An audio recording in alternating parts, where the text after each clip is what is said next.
Jacob lived 17 years in the land of Egypt, so that the span of Jacob's life came to 147 years. And when the time approached for Israel to die, he summoned his son Joseph and said to him, "Do me this favor. Place your hand under my thigh as a pledge of your steadfast loyalty. Please do not bury me in Egypt. When I lie down with my ancestors, take me up from Egypt and bury me in their burial place." He replied, "I will do as you have spoken." And he said, "Swear to me." And he swore to him. Then Israel bowed at the head of the bed. Some time afterward, Joseph was told, "Your father is ill." So he took with him his two sons, Manasseh and Ephraim. When Jacob was told, "Your son Joseph has come to see you," Israel summoned his strength and sat up in bed. And Jacob said to Joseph, "El Shaddai, who appeared to me at Luz in the land of Canaan, blessed me, and said to me, 'I will make you fertile and numerous, making of you a community of peoples, and I will assign this land to your offspring to come for an everlasting possession.'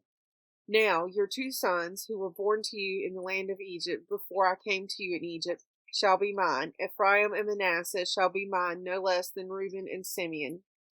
But progeny born to you after them shall be yours. They shall be recorded instead of their brothers in their inheritance. I do this because when I was returning from Padan, Rachel died to my sorrow while I was journeying in the land of Canaan, when still some distance short of Ephrath, and I buried her there on the road to Ephrath, now Bethlehem." Noticing Joseph's sons, Israel asked, "Who are these?" And Joseph said to his father, "They are my sons, whom God has given me here. Bring them up to me," he said, "that I may bless them." Now Israel's eyes were dim with age. He could not see. So Joseph brought them close to him, and he kissed them and embraced them.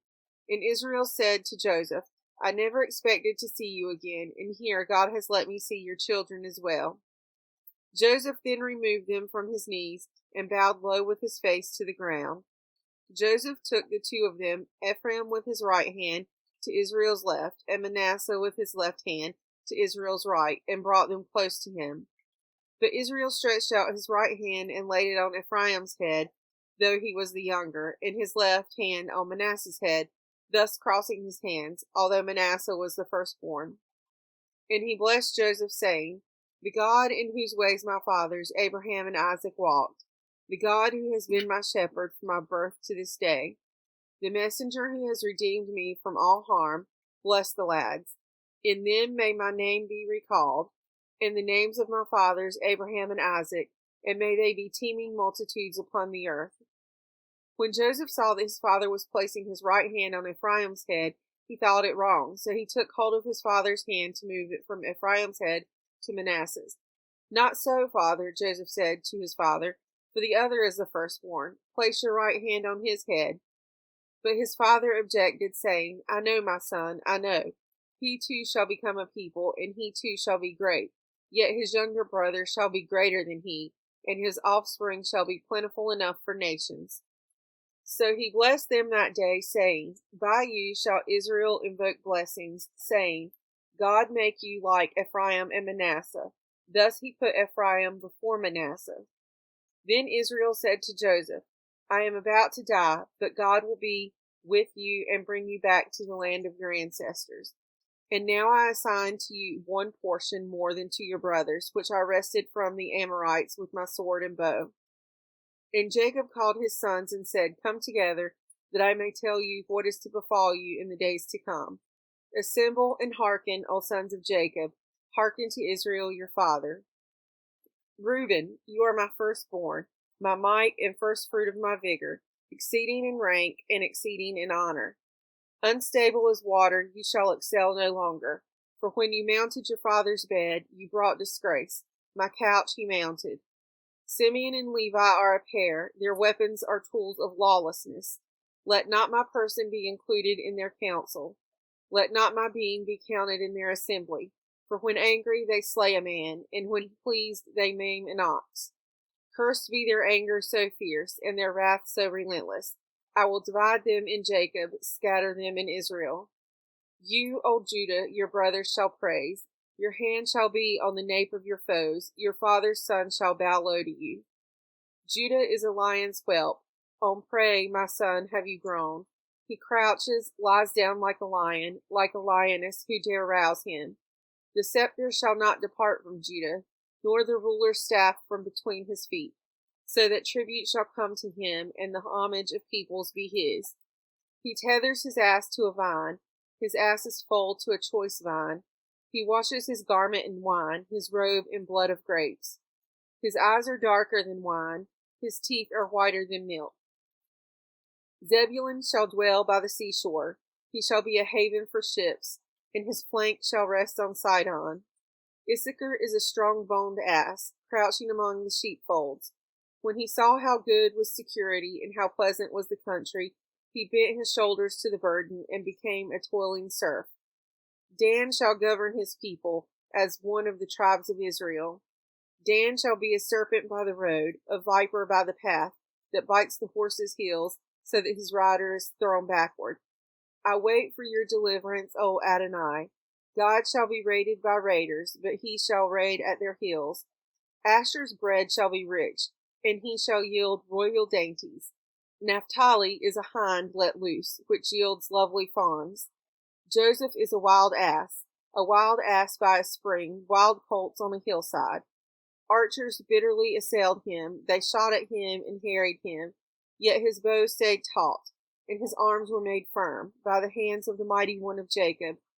There the shepherd, the rock of Israel, the God of your father's house who helps you, and Shaddai who blesses you, with blessings of heaven above, blessings of the deep that couches below, blessings of the breast and womb.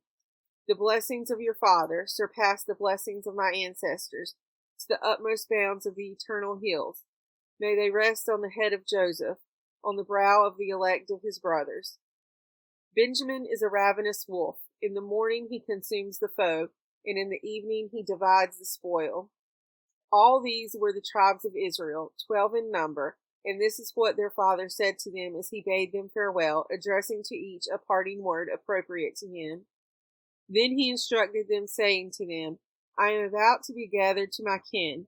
Bury me with my ancestors in the cave which is in the field of Ephron the Hittite, the cave which is in the field of Machpelah facing Mamre in the land of Canaan, the field that Abraham bought from Ephron the Hittite for a burial site.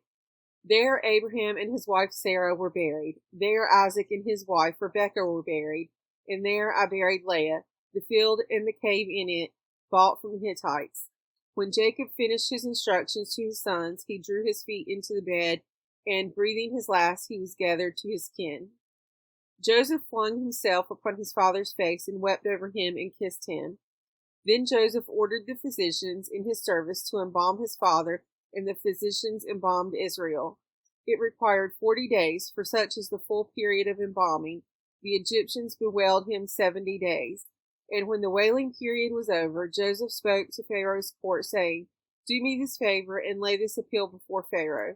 My father made me swear, saying, I am about to die. Be sure to bury me in the grave which I made ready for myself in the land of Canaan. Now therefore let me go and bury my father, then I shall return. And Pharaoh said, Go up and bury your father, as he made you promise on oath. So Joseph went up to bury his father, and with him went up all the officials of Pharaoh, the senior members of his court, and all of Egypt's dignitaries, together with all of Joseph's household, his brothers and his father's household. Only their children, their flocks, and their herds were left in the region of Goshen. Chariots too and horsemen went up with him. It was a very large troop. When they came to Goren ha-Atad, which is beyond the Jordan, they held there a very great and solemn lamentation, and he observed a mourning period of 7 days for his father. And when the Canaanite inhabitants of the land saw the mourning at Goren ha-Atad, they said, This is a solemn mourning on the part of the Egyptians. That is why it was named Abel Mizraim, which is beyond the Jordan. Thus his sons did for him as he had instructed them. His sons carried him to the land of Canaan and buried him in the cave of the field of Machpelah, the field near Mamre, which Abraham had bought for a burial site from Ephron the Hittite. After burying his father, Joseph returned to Egypt, he and his brothers, and all who had gone up with him to bury his father. When Joseph's brothers saw that their father was dead, they said, "What if Joseph still bears a grudge against us and pays us back for all the wrong that we did him?" So they sent this message to Joseph: "Before his death, your father left this instruction. So shall you say to Joseph, 'Forgive, I urge you, the offense and guilt of your brothers who treated you so harshly. Therefore, please forgive the offense of the servants of the God of your father's house.'" And Joseph was in tears as they spoke to him. His brothers went to him themselves, flung themselves before him, and said, "We are prepared to be your slaves." But Joseph said to them, "Have no fear. Am I a substitute for God? Besides, although you intended me harm, God intended it for good, so as to bring about the present result, the survival of many people. And so, fear not, I will sustain you in your dependence."